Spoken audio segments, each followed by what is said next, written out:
ఇచ్చినా మరొకసారి PD act పెట్టి జైలుకు పంపించాలని కుట్ర చేసిన మాట తప్పకుండా మడమ తిప్పకుండా ఉప్పల చారిటబుల్ ట్రస్ట్ పెట్టి ప్రజాసేవయే పరమావధిగా మానవ సేవనే మాధవ సేవగా బతుకుతున్న మన సోదరులు శ్రీ ఉప్పల వెంకటేష్ గారు, అదే విధంగా వేదిక మీద ఉన్న అందరూ జెడ్పీటీసీలు, ఎంపీపీలు, ఎంపీటీసీలు, ఈరోజు సన్మాన గ్రహీతలు ఎంపీటీసీలు, అదే విధంగా మరి ఇటీవలనే రిజైన్ చేసి అంటే రాజీనామా పదవీ కాలం ముగిసిన సర్పంచులు, మీడియా మిత్రులు అందరికీ కూడా మరొకసారి జై తెలంగాణ.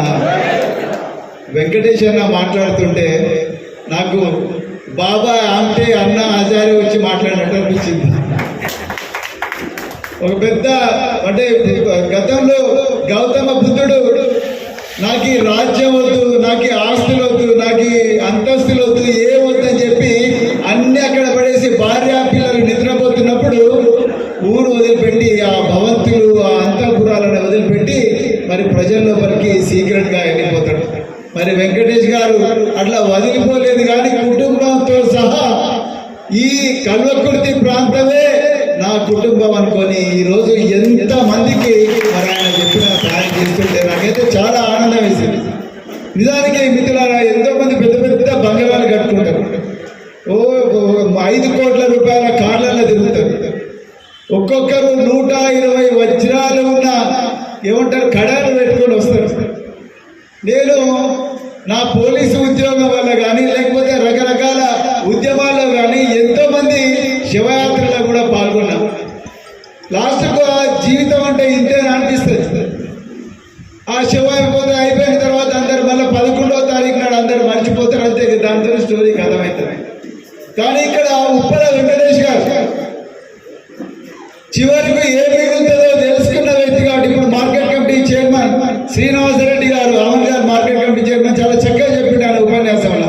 పోయేటప్పుడు ఏం తీసుకొని పోతాం, నిజంగా ఏం తీసుకొని పోవు. మనం అట్లా చాలా మందిని చూసినాం, నేను ముఖ్యమంత్రులను కూడా చూసాను.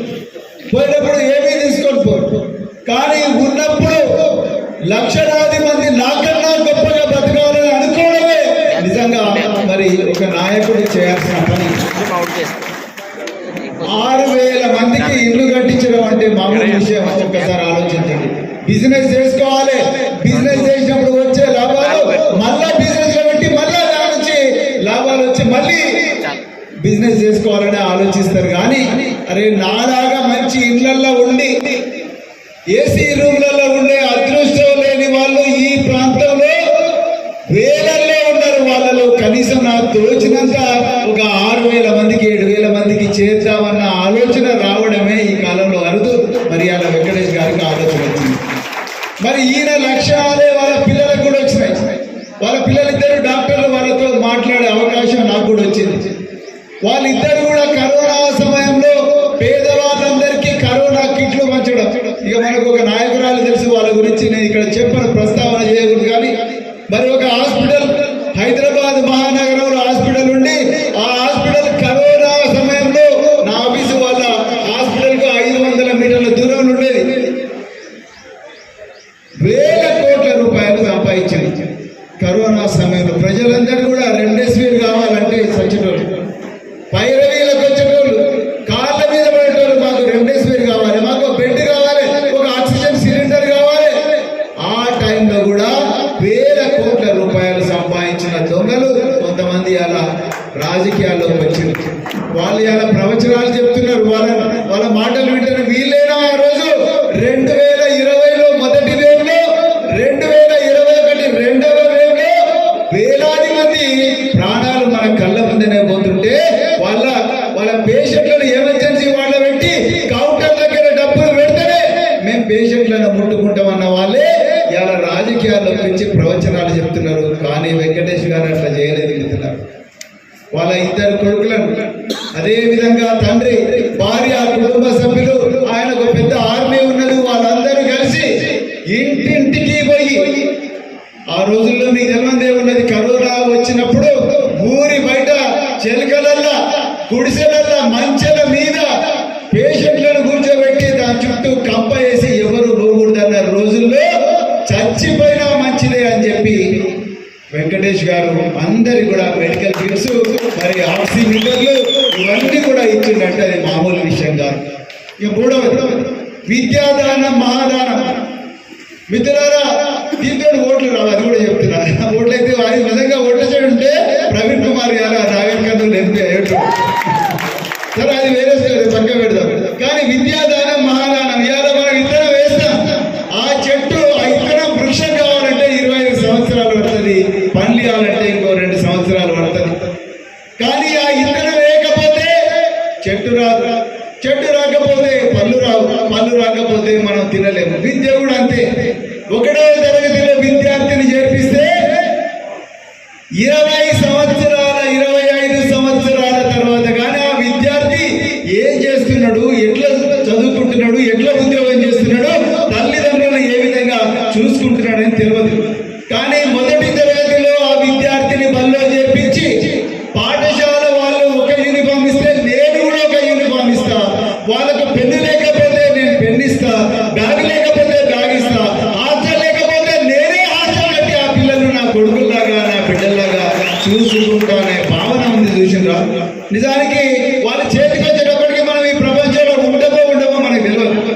కానీ ఆ భావన, అరే ఈ పిల్లలు నా పిల్లలు డాక్టర్లు అయినప్పుడు ఈ పిల్లలు కూడా డాక్టర్లు అయితే తప్పే ఉండదు, కావాలి, నాకు లేని అదృష్టం ఈ పిల్లలకు రావాలనే ఒక ఆలోచన మరి ఉప్పల వెంకటేష్ గారు ఉండడం అయితే నిజంగా గొప్ప విషయం. మిత్రులారా, నిజానికి వారు తమ దేవాలయంలో గొప్ప పూజ చేసి ఆ వ్రతం చేసినప్పుడే ఆ వ్రతానికి పోయినా చాలా గొప్పగా మరి ప్రజల కోసం ఒక గొప్ప శ్రీ శ్రీ శ్రీ లక్ష్మీ నరసింహస్వామి వారి దేవాలయం వారు కట్టడం జరిగింది. మరి ఇంకా చాలా చేసుకోవచ్చు. బంజారా హిల్స్ లో కూడా బంగ్లా కట్టిండొచ్చు, జూబ్లీ హిల్స్ లో కట్టిండొచ్చు, లేకపోతే రాయదుర్గంలో ఒక పేద 4 అంతస్తుల అపార్ట్మెంట్ కొనుక్కోవచ్చు. మై హోమ్ రామేశ్వరరావు కడుతున్న మై హోమ్ భుజాలు ఒక 12 కోట్లకు ఒక అపార్ట్మెంట్ కట్టుకోవచ్చు. మరి ఎందుకు ఈయన ఇక్కడే తలకొండపల్లిలో ఉంటున్నాడు, ఎందుకు ఈ కర్మర్ఘాట్లోనే ఉంటున్నాడు, ఎందుకు అక్కడ ఉండలేడు? ఎందుకంటే ఈయనతో పాటు వేలాది మందికి అదృష్టం రాలేదు కాబట్టి వాళ్ళందరినీ అదృష్టవంతులుగా చేయడం కోసం, లక్ష్మీపుత్రులుగా చేయడం కోసం, సరస్వతి పుత్రులుగా చేయడం కోసం ఈ రోజు ఆయన మరి ఈ గొప్ప ఉద్యమం నడిపిస్తా ఉన్నారు వెంకటేష్ గారు. ఒకరోజు వాళ్ళు తలకొండపల్లికి తీసుకొని పోయాడు.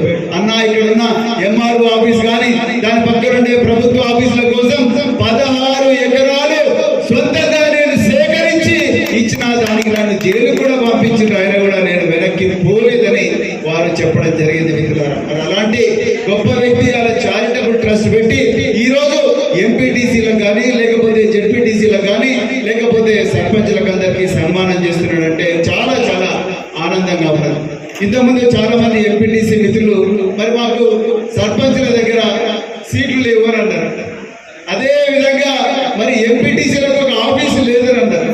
ఎంపీపీ ఆఫీసుల్లో కూడా ఎంపీటీసీలకు కుర్చీలు టేబుల్లు కూడా లేవని అన్నారు. మిత్రులారా, నాకు ఇప్పుడు కాళోజీ నారాయణ ఒక కవిత ఒకటి గుర్తుకొస్తున్నారు.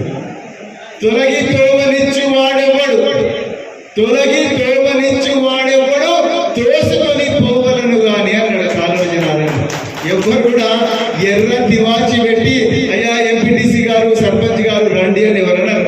అది కేవలం హోదా మాత్రమే, అది కేవలం చెట్టనిచ్చే హోదా మాత్రమే. నిజమైన నాయకుడు ఎవరయ్యా అంటే ప్రజల తలలో నోట్లో తలలో నాలుకైన వ్యక్తి, అంటే ప్రజల కోసం పనిచేసే వ్యక్తి, ప్రజల గుండె చప్పుడైన వ్యక్తి, ప్రజలకు ఎప్పుడు బాధల్లో కూడా అక్కడ ప్రత్యక్షమయ్యే వ్యక్తి, తనకుండే బాధలన్నీ కడుపులోనే దాచుకొని ప్రజల బాధలే తన బాధలుగా, ప్రజల కష్టాలే తన కష్టాలుగా భావించి నిరంతరం ప్రజల మధ్య ఉండే వ్యక్తే నిజమైన నాయకుడు. మిత్రులారా, నిజమైన నాయకుడు అతనే. పార్టీలకు అతీతంగా చెప్తున్నా మిత్రులారా, నేను కాంగ్రెస్ పార్టీ కావచ్చు, బీజేపీ కావచ్చు, బీఆర్ఎస్ కావచ్చు, కమ్యూనిస్ట్ కావచ్చు, ఏదైనా కావచ్చు, పార్టీలకు అతీతంగా చెప్తున్నా నిజమైన నాయకత్వం అంటే ప్రజల జీవితాలు మారాలి. ఇల్లు లేని వాళ్ళకి ఇల్లు రావాలి, చదువు లేని వాళ్ళకు చదువు రావాలి, చదువు వచ్చిన వాళ్ళకు నాణ్యమైన చదువు రావాలి, నాణ్యమైన చదువు చదువుకున్న వాడికి ఉద్యోగం రావాలి, ఆరోగ్యం బాగలేకపోతే ఆరోగ్యం బాగయ్యే సౌకర్యాలు కల్పించాలి. ఇలా చాలా మంది నేను ఊర్లలో పోతుంటే డయాలసిస్ పేషెంట్, డయాలసిస్ సౌకర్యాలు లేవు, కిడ్నీ లేవు, చెడిపోయినాయి. ప్రాంతంలోనేమో నీళ్ళలో నాణ్యత లేదు. కిడ్నీ ఎవరైనా ట్రాన్స్ప్లాంట్ ట్రాన్స్ప్లాంటేషన్ అంటే కిడ్నీ దానం చేస్తారంటే ఆ లిస్టు చాలా లంబా చూడ లిస్ట్ ఉన్నది. ఆ విధంగా దానం చేసే వాళ్ళ విషయం కూడా ఎవరికి తెలియదు.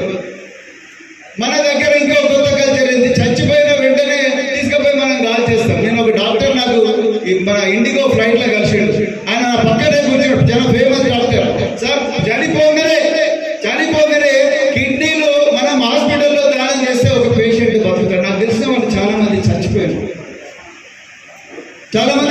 అంటే చాలా మందికి చాలా సమస్యలు ఉన్నాయి. అవన్నీ కూడా ఆ సమస్యలు, ఆరోగ్య సమస్యలు ఉన్న వాళ్ళకు ఆరోగ్యం బాగు చేయడమే నాయకత్వం మిత్రులు. దానికి సరైన సౌకర్యాలు కల్పించడం, వాళ్ళందరినీ కూడా చైతన్యపరచడం, ఈ విధమైన కార్యక్రమాలు చేయడం. రోడ్లు బాగలేకపోతే ఇంతకుముందు ఒక ఎంపీటీసీ గారు చెప్పారు, మాకు ఎప్పుడు రోడ్డు రాలేదు కానీ మేము పోరాడి రోడ్డు తెచ్చుకున్నాం మా ప్రాంతానికి అని చెప్పారు. ఆ విధంగా పోరాటం చేయాల్సిన అవసరం కూడా ఉంటుంది, పార్టీలకు అతీతంగా.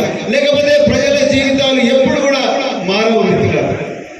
నాయకత్వం అంటే పార్టీలకు అతీతంగా ప్రజల జీవితాలను సమూలంగా మార్చేటట్టయితేనే పార్టీ అనేది, అది నాయకత్వం. నిజానికి మన కడతాలలో నిన్న నాకు తెలిసింది ఒక కేజీబీవీ ఉన్నది. కేజీబీవీకి ఒక కొత్త బిల్డింగ్ కూడా కట్టిండ్రు, కానీ అందులోకి విద్యార్థులను రాణిస్తలేదు. మరి నేను మన ఒక పేరు చెప్పను, ఎందుకంటే ఆ ప్రిన్సిపల్ సస్పెండ్ అవుతాడు. ఒక పాఠశాల గురించి ఒక తండ్రి నాకు ఫోన్ చేసిండు, సార్ మా కొడుకులు పోయే ఏ టాయిలెట్లో కూడా దానికి డోర్లు లేవు అని. ఏ టాయిలెట్ కూడా డోర్లు లేవు. దానివల్ల ఏమవుతున్నది, అందరూ కూడా పిల్లలు చెంబు పట్టుకొని అడవి ప్రాంతానికి పోతున్నారు. స్నానం చేయడానికి బాత్రూములు లేవు. సో ఒక ట్యాంక్ వస్తుంది, ఆ ట్యాంక్ కింద పశువుల తీరుగా పిల్లలు నిలబడాల్సి వస్తున్నది. ఇంటర్మీడియట్ కాలేజీలు ఓపెన్ చేసిండ్రు, కానీ వాటిలో టీచర్లు లేరు. మరి ఎవరు చదువు చెప్తున్నారు? తల్లిదండ్రులకు తెలియకనే హాస్టల్లో పంపించింది. మరి పిల్లలు ఇంటర్మీడియట్ అని తీసుకున్న 2 సంవత్సరాలు చదువు చెప్పడానికి టీచర్ ఇంతవరకు రిక్రూట్ కాలేదు. ఒక నెలైంది ఇప్పటి వరకు ఇంటర్మీడియట్ కాలేజీలో ఏం చదువుతున్నారో తెలియదు. ఎవరు అడగాలి? ఎంపీటీసీగా మీరు అడగాలి, జెడ్పీటీసీగా మీరు అడగాలి. మనం కేవలం ఎంపీటీసీ, జెడ్పీటీసీ, సర్పంచ్ అంటే పనులు చేయడం మాత్రమే కాదు. పనులు అంటే నేనది రోడ్డు పనులు, లేకపోతే కంకర పనులు, లేకపోతే ట్యాంకులు కట్టించడమే కాదు, దేశాన్ని నిర్మించే బాధ్యత కూడా మనం తీసుకోవాలి. దేశాన్ని నిర్మించడం అంటే విద్యార్థుల జీవితాలను బాగు చేయడం, ఆరోగ్యాన్ని బాగు చేయడం, డాక్టర్లను బాగు చేయడం. నేను మన కాగజ్ నగర్ పోయిన మిత్రులారా, కాగజ్ నగర్ పోతే పెద్ద హాస్పిటల్ ఉన్నది, ఈసీజీ మెషిన్ ఉన్నది. కానీ ఈసీజీ మెషిన్ పెట్టడం కోసం ఒక జెల్ ఉంటుంది చూసిండ్రా, ఒక జెల్ ఆయింట్మెంట్ లాగా జెల్ ఉంటుంది, ఆ జెల్ లేదు. ఈసీజీ మెషిన్ పెట్టిన తర్వాత ప్రింట్అవుట్ తీయడానికి పేపర్ లేదని ఈసీజీ మెషిన్ బంద్ పెట్టి, అర్థం చేసుకోండి. ఈసీజీ మెషిన్ ఉన్నది, పేషెంట్లు వస్తున్నారు, కానీ ప్రింట్అవుట్ తీయడానికి పేపర్ లేదని మెషిన్ మూలకు పడేసారు. పేపర్ గవర్నమెంట్ సప్లై లేదు.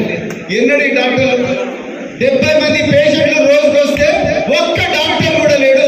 వేరే ఊరు నుంచి తీసుకొచ్చి డాక్టర్లు అక్కడ పెట్టారు. ఎవరు అడగాలి? ఎంపీటీసీ అడగాలి, జెడ్పీటీసీ అడగాలి, ఎంపీపీ అడగాలి. ఎవరు అడగకపోతే ఇక్కడే ఉంటుంది పరిస్థితి. ఎందుకంటే మోతీలాల్ నాయక్ అనే ఒక నిరుద్యోగ బిడ్డ గత 7 రోజుల నుంచి గాంధీ హాస్పిటల్లో చావు బతుకుల మధ్యలో పోరాడుతున్నాడు. ఎందుకు అడుగుతున్నాడు? ఎందుకు ఇట్లా ఈ రోజు నిరాహార దీక్ష చేస్తున్నాడు? ఆయన మాకు గ్రూప్ 1, గ్రూప్ 2, గ్రూప్ 3 పోస్టులు పెంచండి అని అడుగుతున్నాడు. గతంలో రేవంత్ రెడ్డి గారు, నేను కూడా నా మీటింగ్ లో మేమిద్దరం కలిసే ఉన్నాం. ఆ మీటింగ్ లో వారు సోమాజిగూడ ప్రెస్ క్లబ్ లో గ్రూప్ 2, గ్రూప్ 3 పోస్టులు పెంచుదామని చెప్పిండు. ఎందుకు ఈ రోజు ముఖ్యమంత్రి మొహం చాటేస్తున్నాడు? నిన్న బల్మూరి వెంకట్ ఎమ్మెల్సీ, అదే విధంగా రియాజ్ అనే 2 నాయకులు బౌన్సర్లతో నిరుద్యోగ బిడ్డలను కొట్టిండ్రండి. ఇంతకన్నా ఘోరం ఉండదా? ఇలా పల్లా రాజేశ్వర రెడ్డి, రాకేష్ రెడ్డి పోతే వాళ్ళిద్దరిని హాస్పిటల్ లోకల్ నుంచి తీసుకుపోయి జైల్లో పడేసాడు, పోలీస్ స్టేషన్లో పడేసాడు వాళ్ళు. అంటే నిరుద్యోగ బిడ్డలు మాకు ఉద్యోగాలు ఇవ్వండి అని ఆక్రందన చేస్తున్నా ఇలా అడిగే నాయకులు లేరు. ఎంపీటీసీలు అడగాలి, గ్రామీణ ప్రాంతాల్లో మన బిడ్డలు చేస్తున్న పోరాటం గురించి చెప్పాలి, జెడ్పీటీసీలు చెప్పాలి. ఇదే కదా నాయకత్వం అంటే. ఒక కేసీఆర్ గారు లేకపోతే ఇంకొక నాయకులు వచ్చి రోజు మన ఊర్లలో చెప్పలేరు.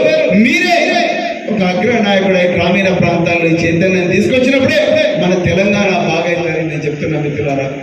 అందుకొరకే దయచేసి మీరు 5 సంవత్సరాలు చాలా గొప్పగా పనిచేసిన మీ అందరికీ కూడా నా హృదయపూర్వక అభినందన చెప్తున్నా. అదేవిధంగా నవీన్ కుమార్ రెడ్డి గారికి మనస్ఫూర్తిగా నేను అభినందన చెప్తున్నా. ఇలా మరి మీరందరూ ఈ మహబూబ్నగర్ జిల్లాకు మరి ముఖ్యంగా మా నాగర్ కర్నూలు పార్లమెంట్ నియోజకవర్గానికి ఒక ఆశా కిరణం. ఎందుకంటే ఇప్పుడు ఏ సమస్య ఉన్నా చట్టసభల్లో మీరు దీని గురించి మాట్లాడతారు, తప్పకుండా మాట్లాడతారు. మీ దగ్గర ఓపిక ఉన్నది, మీ దగ్గర వాక్చాతుర్యం ఉన్నది, 18 సంవత్సరాల రాజకీయ అనుభవం మీ దగ్గర, అన్నిటికన్నా ముఖ్యంగా నిరాడంబరత ఉన్నది మీ దగ్గర. అంతే తప్ప ఏదో ఎమ్మెల్సీ అని చెప్పి అది ఇది అనేది కాకుండా గ్రౌండ్ లెవెల్లో గ్రామీణ ప్రాంతాలకు ప్రజల సమస్యలు తెలుసుకునే ఓపిక ఉన్నది, నిరాడంబరత ఉన్నది, చలనశీలత ఉన్నది. అందుకొరకు తప్పకుండా మన నాగర్ కర్నూలు ప్రాంతానికి, కల్వకుర్తి నియోజకవర్గానికి మీ ద్వారా న్యాయం తప్పకుండా జరుగుతున్న ఆశ నాకున్నది నవీన్ గారు. అదేవిధంగా చివరిగా కల్వకుర్తి నియోజకవర్గ ప్రజలకు హృదయపూర్వకంగా పాదాభివందనాలు తెలుపుతున్నాం మీ అందరికీ కూడా. ఎందుకంటే గత పార్లమెంట్ ఎలక్షన్లలో నేను ఓడిపోయినా, నాకు బాధ లేదు, కానీ కొంత బాధ ఉన్నది. అంటే తీవ్రంగా బాధపడి నిరాశపడి ఇంట్లో వండుకొని ఇంకా నేను వారం రోజులు లేకపోతే 2 వారాలు బయటికి రాకుండా అంత బాధ కాదు, కానీ ఒక బాధ అయితే ఉన్నది. బాధ ఏమున్నదంటే ఒక 4 రోజుల క్రితం నా దగ్గరికి ఒక ఆపేక్ష ఒక అమ్మాయి వచ్చింది. ఆపేక్ష అమ్మాయి పైలట్ డ్రెస్ వేసుకుని వచ్చింది నా దగ్గర. తండ్రి ఆటో డ్రైవర్, 3 కూతుర్లు. అందులో ఈ అమ్మాయిని మేము మన ఉప్పునూతల చంద్రమౌళి అని మా నాయన శిష్యుడుంటే ఆ చంద్రమౌళి దగ్గరికి పోయి ఆ అమ్మాయిని తెలంగాణ ఏవియేషన్ అకాడమీలో జాయిన్ చేపిస్తే భారత ప్రభుత్వం నుంచి 36 లక్షల స్కాలర్షిప్ తీసుకొని ఇవాళ పైలట్ అవుతున్నది ఆ అమ్మాయి ఆపేక్ష. ఆటో డ్రైవర్ విమానం నడుపుతున్న ఫోటో పెట్టింది ఆ అమ్మాయి. నేను కల్వకుర్తి చూస్తే నాకు ఏమనిపిస్తుంది అంటే 100ల మంది ఆపేక్షలను తయారు చేసే అదృష్టం నాకు రాలేదు అని అనిపిస్తుంది. నిజం, 100ల మంది ఆపేక్షలను తయారు చేసే అదృష్టం రాలేదు. 100ల మంది డాక్టర్లను పేద కుటుంబాల నుంచి తయారు చేసే అవకాశం ఇలా పోయింది. ఎన్నో స్కూళ్లను ఈ ప్రాంతానికి తీసుకొచ్చే అవకాశం పోయింది. ఎన్నో అంతర్జాతీయ, నేను బారక్ ఒబామా అమెరికా అధ్యక్షుడు ఏ యూనివర్సిటీలో అయితే చదివిండో అదే యూనివర్సిటీలో నేను కూడా మీ పాలమూరు బిడ్డలు చదివిన. అలాంటి యూనివర్సిటీలో చదివిన గొప్ప గొప్ప వ్యక్తులను మన కల్వకుర్తిలో కడతాల నుండి తలకొండపల్లి దాకా, తలకొండపల్లి నుంచి అమంగల్ దాకా, అమంగల్ నుంచి వెల్దండ నుంచి కల్వకుర్తి దాకా తీసుకొచ్చి మాడుగుల ఇక్కడ అందరికీ తీసుకొచ్చి అలాంటి గొప్ప వ్యక్తులను మన బిడ్డలకు పరిచయం చేసి వాళ్ళందరూ కూడా మనకన్నా గొప్పగా ఈ ప్రాంతాన్ని గొప్పగా అభివృద్ధి చేస్తారని కలలు కన్నా మిత్రులారా. కానీ పర్వాలేదు, ఇంతమంది ఒక అన్నగారు చెప్పినట్టుగా ఏమాత్రం నిరాశపడాల్సిన అవసరం లేదు. తప్పకుండా రాబోయే రోజుల్లో మీ అందరి వెంటనే ఉంటా. మరి నవీన్ అన్న గారితో పాటు, వెంకటేష్ గారితో పాటు, నేను కూడా ఇక్కడ ఉండే అగ్ర నాయకులు ఎవరైతే ఉన్నారో వేదిక మీద వాళ్ళందరితో పాటు తప్పకుండా మీకు ఏ సమస్య ఉన్నా కూడా దయచేసి నన్ను కాల్ చేయండి. మీకు ఏ ఇబ్బంది ఉన్నా కూడా మరి ఒక మెసేజ్ పెట్టినా కూడా తప్పకుండా నాకు చేతనంత వరకు కూడా నేను తప్పకుండా సాయం చేస్తానని చెప్పి కోరుకుంటూ, మరి ఇంత చక్కటి అవకాశం ఇచ్చిన మరి కల్వకుర్తి నియోజకవర్గ మిత్రులందరికీ కూడా మరొకసారి హృదయపూర్వక ధన్యవాదాలు చెప్తూ జై తెలంగాణ. ఈ యొక్క